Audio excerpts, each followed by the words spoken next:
What do Northerners think about Northerners? I know that's the question I'm asking. Yeah. How much does it matter what others think about people in the North versus what people in the North think about Northerners? Themselves. Okay. I think there are a lot of competent tech people here, young people who are being entrepreneurial, who are making change. In Tamale, they know themselves very well. Wow. People here like to also talk a lot about things. So I guess it means that people care a lot about developmental issues. Me, I'm wearing Made in Ghana shoes by Horseman Shoes. I'm wearing Made in Ghana socks by Charlie Socks. Wow. I think the first couple of times I had Tubani, I liked it a lot. I wish I could eat it more. Emaraba, welcome to another exciting episode of North Chat. And as you know, North Chat is a show that projects the North, tells stories about the North. Today, we are fortunate to have a very important personality in the studio. And he is Mr. Ato Ulzen Appiah. He's a social media entrepreneur, consultant, blogger, and director of GhanaThink Foundation, who was named African Male Youth of the Year 2018. He's a co-founder of BarCamp Ghana and Junior Camp Ghana, which champions the youth to take up volunteer roles in Ghana. He is an ardent social media user and mentors a lot of young people. Amaraba, welcome to North Chat. Ingoma. All right, that's quite Ingoma, good. That's quite great. Empire as well. Yeah. Thank you for having me here. You're and welcome. Hello to everyone. It's a pleasure to have you here. Tell us what brings you to Tamale this time? I know you've been to Tamale a couple of times. What brings you here this time? So I work for the Cosmos Innovation Center. Okay, all right. And there's a program that I manage called the Agritech Challenge Pro. Okay. Where we train and invest in some startups that are building innovative and commercially driven solutions in along the agri value chain. So my colleague Fred and I we came to visit 2 startups in Upper West, so Nandom and Wa. Okay. And then 5 startups that are based in the northern region. So I got the chance to go to Saboba. And, we've been in and around Tamale this week. You're the director of GhanaThink. Tell us a little bit about GhanaThink. So GhanaThink is a social enterprise, which is in the youth empowerment space. Okay. We run programs for young people around networking, mentoring, training, and volunteering. In the northern part of the country, there are so many NGOs, and we used to be an NGO as well. Okay. GhanaThink was founded in around 2004, 2005, and we operated as an NGO till about 2013, 2014. When now we are a social enterprise. So, the fundamental difference is that for us, we are a business. We work a lot on social impact, and we have customers and clients, as opposed to maybe NGOs that work on social impact, and they get most of their money from donors and sponsors and things like that. Wow. So that's us. We've been doing a lot of work in the northern part of the country since 2011. Wow, that's great. You how many parts of the northern will I say territory have you been? Have I been to? Yeah. So my first time was in 2011 when we came to organize BarCamp Tamale. When we organized BarCamp Tamale, it wasn't just like some people from Accra came to organize it. There were team members who were based in Tamale as well. So that's when I came here for the first time. And in 2012, when we came back for BarCamp Tamale, we decided that some of us decided that we wanted to visit Mole National Park. So I went there for the first time as well. And eventually, 2013, I was here. 2014, I was here. And in 2014, we had our first BarCamp in Bolga. Wow. And then our first BarCamp in Wales in 2015. Yeah, so the BarCamp is a free networking forum that we organize in Ghana for mostly young people to learn, to share. So share about who they are, to network with others and to get mentored. So I mean, since then, I think the first time that we visited, we were I was in Bolga for BarCamp Bolga. Some of those who were based in Bolga and some of those of us who had traveled from outside, we went to Paga. So that's the first time I went to Paga, saw the crocodiles, crossed the border to Burkina Faso. But since then, I have been to other places like Dafiema Busie. Yes, in the Upper West. In the Upper West region. Okay. I've been to Jirapa, Dubai. I've been to Nandom. I've been to Saboba. I've been to Gushegu. I've been to Yendi.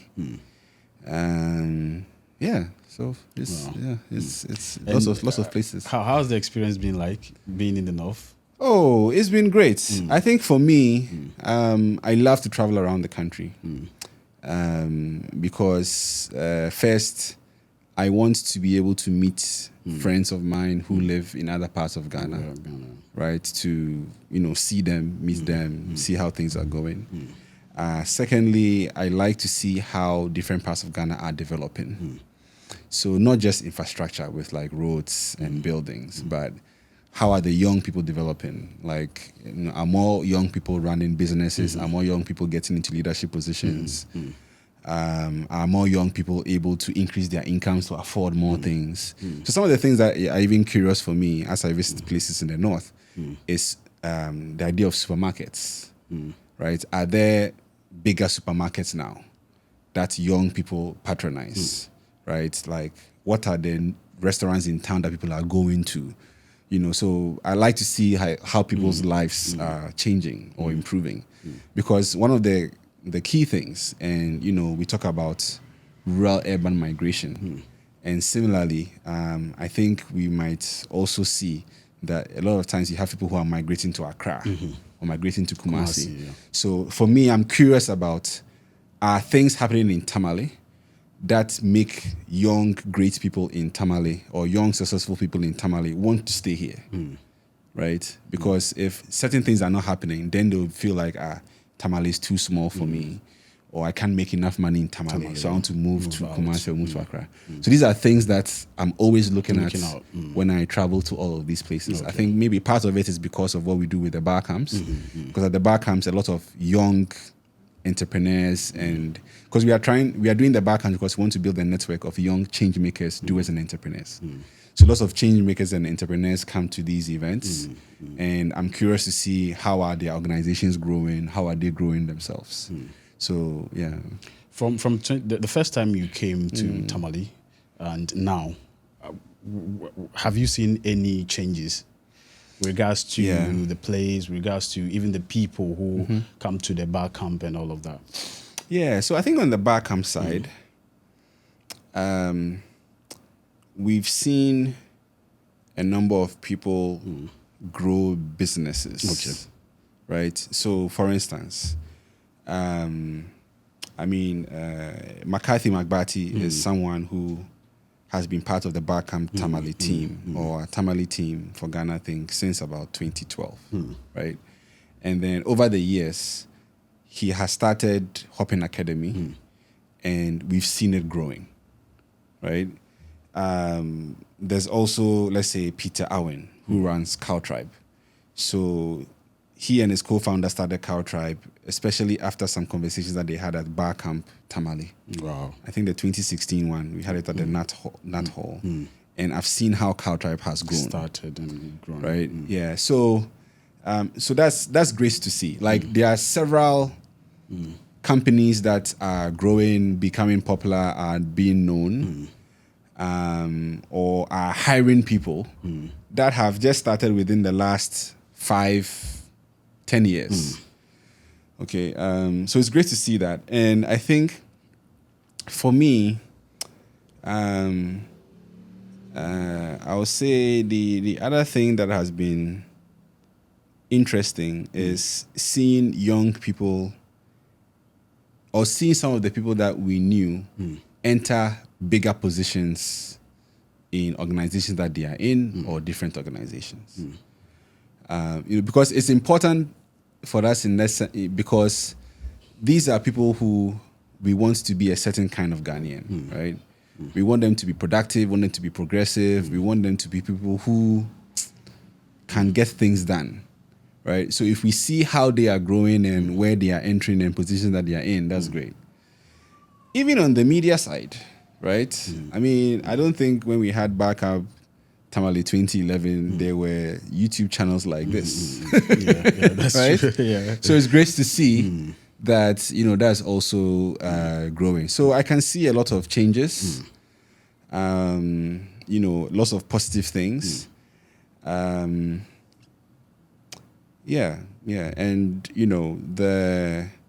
even on the lifestyle side, right? You have, Peter Owen has started a restaurant, Mojo's. We were just there yesterday.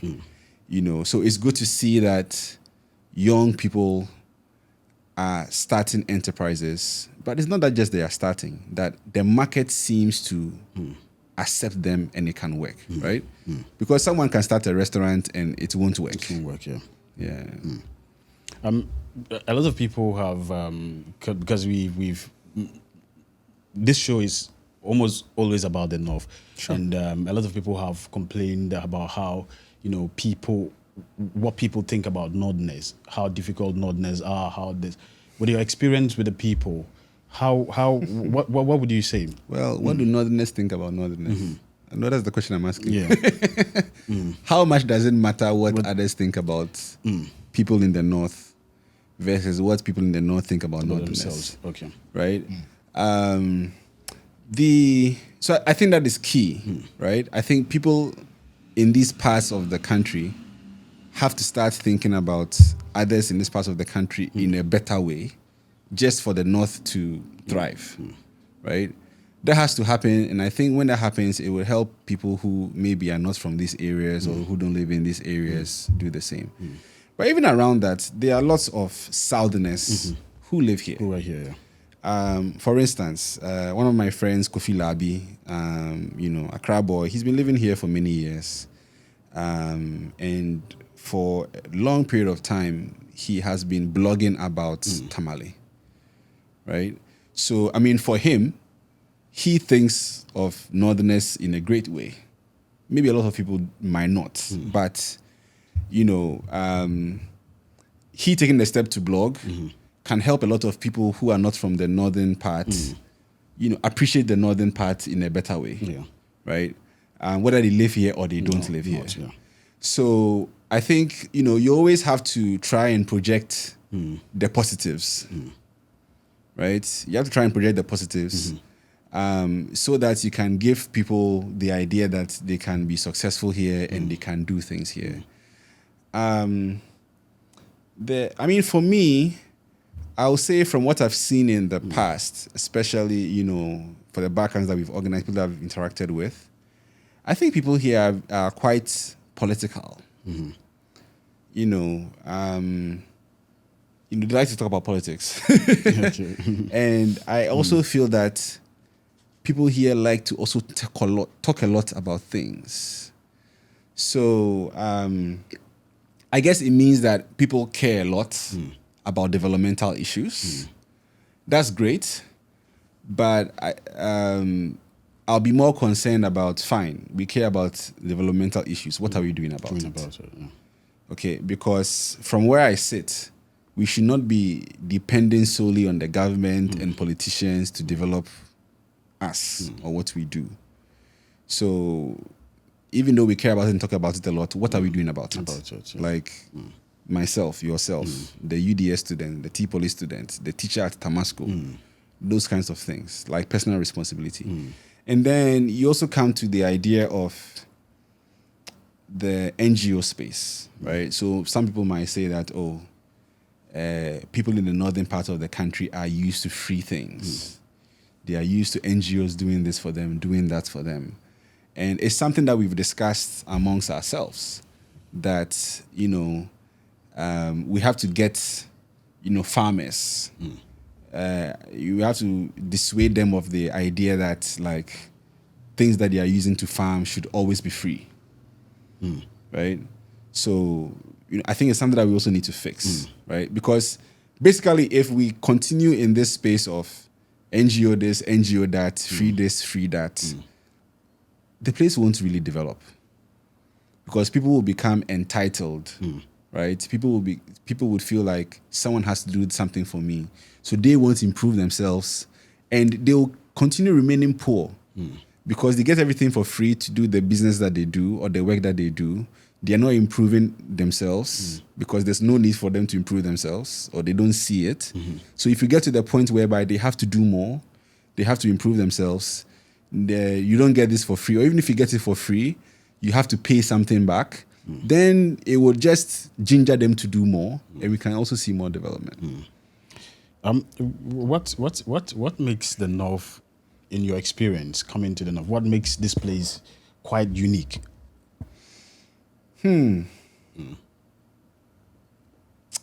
Wow, what makes it unique? I mean, apart from things like weather and dust, okay, and lots of places not being green. I'll say what makes it unique is culture. So, culture in the sense of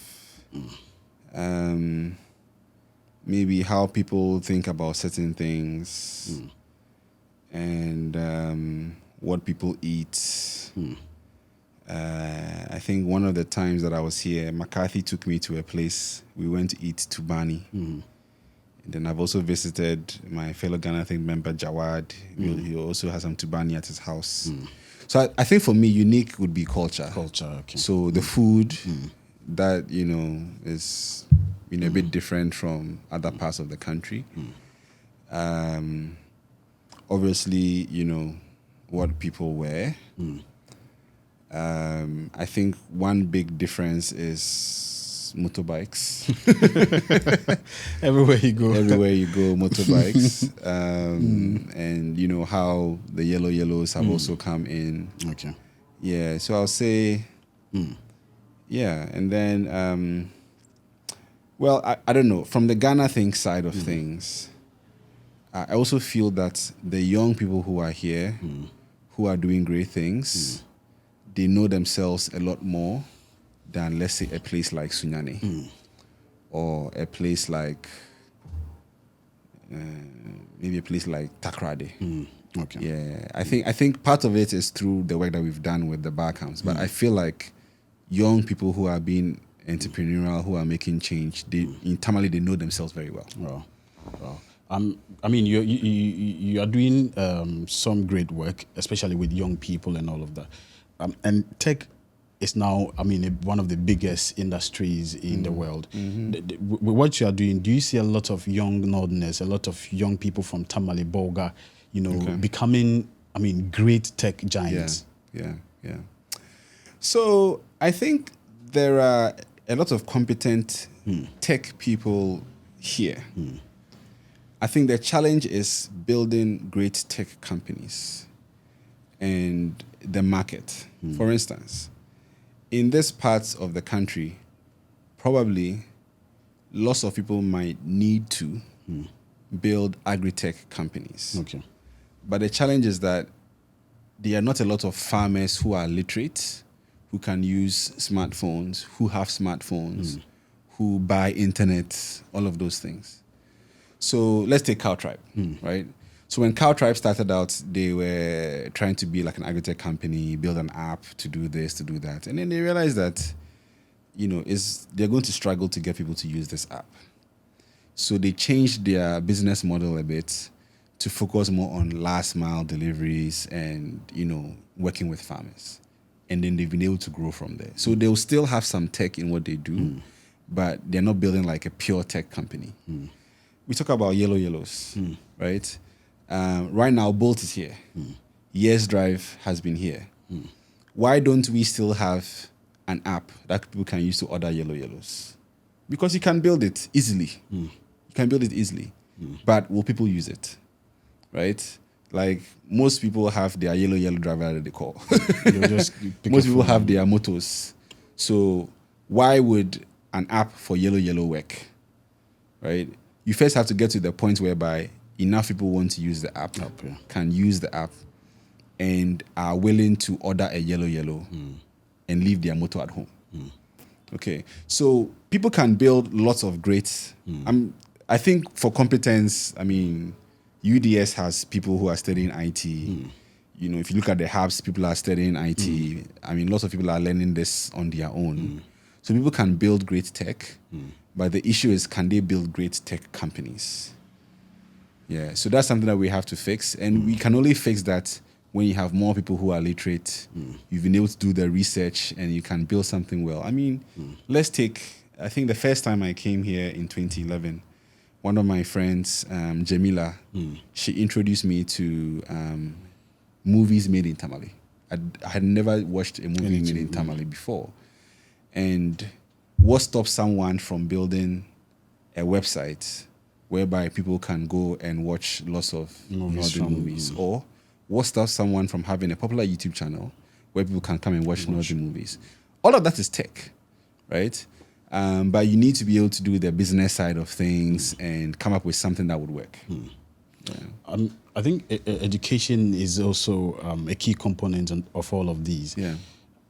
Have you seen, education grow in the northern part? The northern part, okay. From, the time you've been here and all of that? Because, I mean, I think we are a bit behind when it comes to education and all of those stuff. Do you think, I mean, we are speeding up, we are going, I mean, on the right direction when it comes to education and getting people to understand? I don't think I know enough to really fully answer this question. Okay. But I've spoken to different friends of mine who live in Tamale who are teachers, and they've complained about some of the challenges that they have. It's not really different from other parts of the country. I think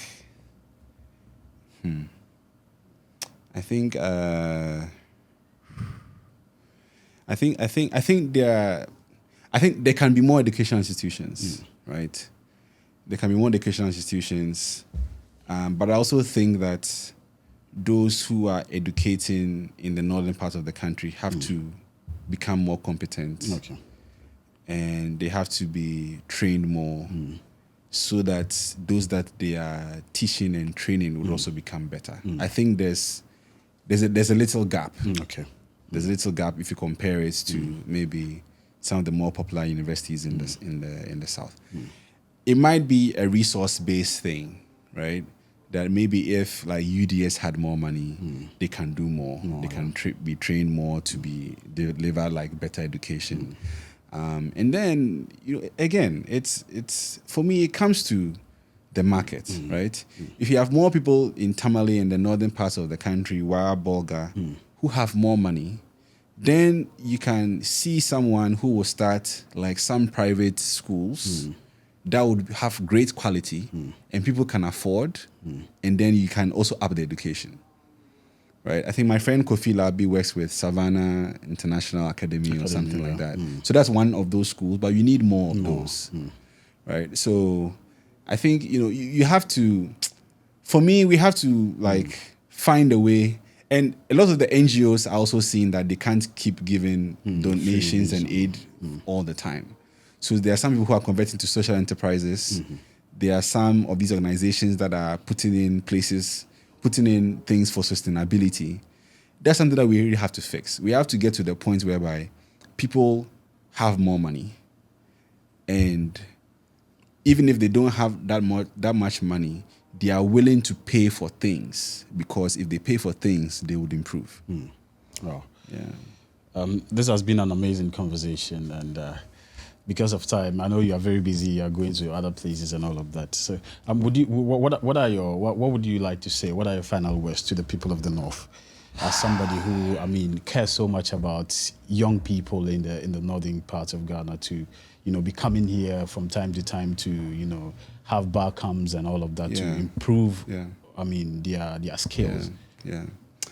No, I just think that we have to do more for our communities, right? We visited Nandom in this current trip, and I was asking a couple of the people that we were with.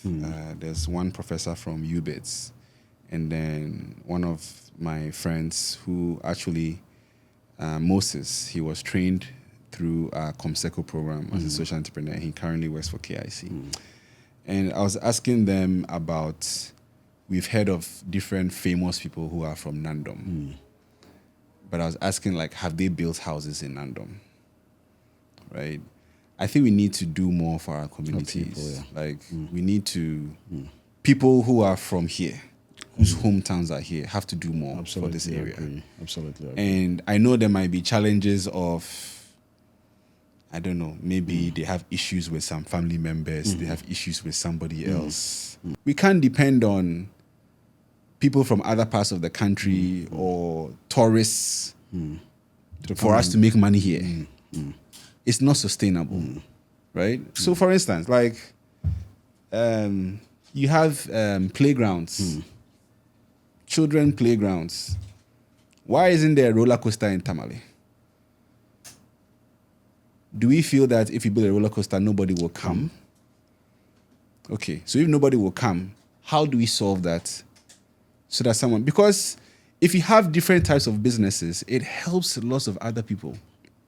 You know, so we have to be, and it's not just, I don't want to say that, you know, we just have to invest money, right?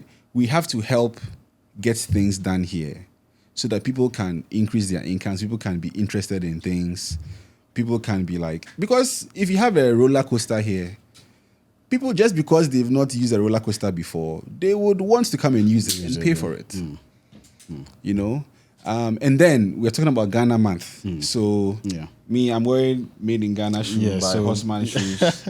I'm wearing Made in Ghana socks by Charlie Socks. Wow. But we've been talking about quality Made in Ghana products. And at the last Tamale Connect meetup, we're asking people about what are their favorite Made in Ghana products. And interestingly, people were saying that, oh, their favorite Made in Ghana product is poha. Or some food that is peculiar to the north that I hadn't heard of before. But can we commercialize that? Right? So there's the poha that you make in your house. But why don't we have a popular poha juice brand that will sell in Shell shops in Tamale? And then Shell will see that, hey, people are buying this in Tamale. Let's take it to Accra. Right? So we need to do some of these things to, like, because the poha at the house, you will not be able to grow commercially and economically just by making poha at the house. That's true. You have to get to a point whereby you can commercialize it and all of those things. So, so for me, I think that's what we need to see. You know, more vim to all the young people out there who are, you know, especially trying to make things happen, trying to solve problems. I know it's challenging. We have huge economic issues, you know, within the recent year, etc. But we are still moving. You know, but more vim to the others who are supporting such businesses, supporting such people to be able to grow. Because if we don't support each other, and, you know, even if the product is not great, once we try it and we know that something didn't work and we tell the person who worked on it, they can improve it. You know, but if we don't try it, they don't really have a lot of data and feedback to work with. So let's intentionally support our own, patronize our own. Even if it's a little bit more expensive, let's just try it, right? Because one day you would also start a business and then you wish that people would try yours. That's amazing. That's amazing. So tell me, what's your favorite northern food? Oh, it's wachi and northern food. Wachi, not necessarily. So where is wachi from? Good question. I thought I would think. I mean, when people are talking about northern food, they don't really talk about wachi. But I feel like wachi is more from the north, right? I think so too. Wachi is my favorite food. Great. Worldwide. There's no food that beats wachi for me. But if you take wachi out, I mean, I think the first couple of times I had tubani, I liked it a lot. I wish I could eat it more. Okay. I've even been telling some of my friends who are northerners. I don't like to use the word northerners. So I've been telling some of my friends who are from these parts of the country that, you know, like, why don't we have like 1 or 2 restaurants in Accra that just serve northern food? right? Let's just serve Northern food. Like, you know that if you go there on a Friday, you get to Bani. To Bani, yeah. You know, and then from the time the colonial meetup, people were mentioning so many other dishes that I think I have a sister in Accra who does something like that. Great. Where's her place? I think she's in Adenta. Okay. Yeah, I'll share some of her. I would love to go and check her out. She does dawa jollof to Bani and all of those stuff. Yeah, I think her place I don't live far from Adenta, so I would really love to go and check her place is called Dawa Jollof Delights. Okay. Yeah. Okay. Probably I'll share the link to her place with you. Yeah. Okay. Yeah. So and you see, around us too, it's not because people can make tubani at home. Because of that reason, we shouldn't have a restaurant here that you can easily go and buy tubani. Yeah. People can make jollof at home. People can make fufu at home. But there are so out, many fufu spots. Yeah. There are so many jollof spots. In town. Yeah, in town. So, you know. Yeah. Great. So I think what you're doing, as I keep saying, is amazing. And I know there will be a lot of young people who would want to, connect, would want to be part of it. For example, if there is, a young person listening and want to be part of the BarCamps and all of that, how is he supposed to connect with you? Or the team? So we use social media a lot. Okay. Really, like most people use social media. Most people use social media, even if they are not educated to a certain level. They still use it. So we are on Facebook. Okay. Just search BarCamp, BarCamp. Okay. One word, Tamale. BarCamp Tamale. If you are in Wa, search BarCamp Wa. If you're in Boga, search BarCamp Boga. If you're in Wale Wale or Saboba or Yendi, you can search BarCamp Tamale. So just search for us, like our page, send us a message. Because we have WhatsApp groups. Okay. But for the WhatsApp groups, you have to find the link to join, or we have to add you. Okay. So for instance, if you engage us on Facebook and you send us a message and you say you want to join a WhatsApp group or Google group, we would organize to get you to join. Okay. And pretty much, some of the reasons why we do this is that we call something horizontal inspiration. And it's the idea of people on your level, right? Or people who are your age mates inspiring you. So horizontal, right? So there might be another young person who's doing great things. Because of how well they are doing, you are motivated to, it's my age. I can also do the same thing. And we want that horizontal inspiration for vertical excellence. So once we are inspired, then we can go up. Okay. And we want people to have less excuses why they don't succeed, right? So if you can see that there are other young people who are doing great things, they have a product that is popular, then you can also feel like, why isn't mine working? What do I need to do? What do I need to learn? Right? Then that kind of attitude will make you go to a place like a BarCamp, go to Hopping Academy, go to, other places to talk to people and please, I want to learn about how I can improve my business or how I can improve my skills so I can get a better job. I've been applying for jobs. They never call me. Your CV is not great. You don't even know that your CV looks bad. Because you copied from someone else who doesn't know good CVs, right? Yes. So you have to go out there and talk to people and then learn the right things, learn the best things so that you can improve. Amazing. It's been an amazing conversation. I would love to thank you for doing what you do and also for coming to the show. Great. This inspires a lot of people. And, just as you've mentioned, it has inspired people to, start businesses and now they are doing amazing. And I also like to challenge young people to take initiatives like this, to join, conversations like this, to improve yourself. Personal improvement is very, very important. You can know everything, but if you don't improve yourself daily, at the end of the day, people will go and leave you. So as he said, join BarCamps in your nearest... I think GhanaThink. So GhanaThink is the organization. Mother organization. So that covers everything. So just Ghana and Think, one word. Okay. All right. So look for them on social media. Follow. You might not know they will be at your, city next. So you can join them and then, be inspired to do greater stuff. My name has been Prince Hamdan. Thanks for watching and see you in the next episode. And also thanks to J Home Furnitures for supporting the show. If you also want to sponsor or help us get to change more lives and change the narratives, make sure you contact us to, just help us to do that by sponsoring the show, by supporting the show in any way possible that you can. Thanks so much for watching. See you in the next episode. We are out.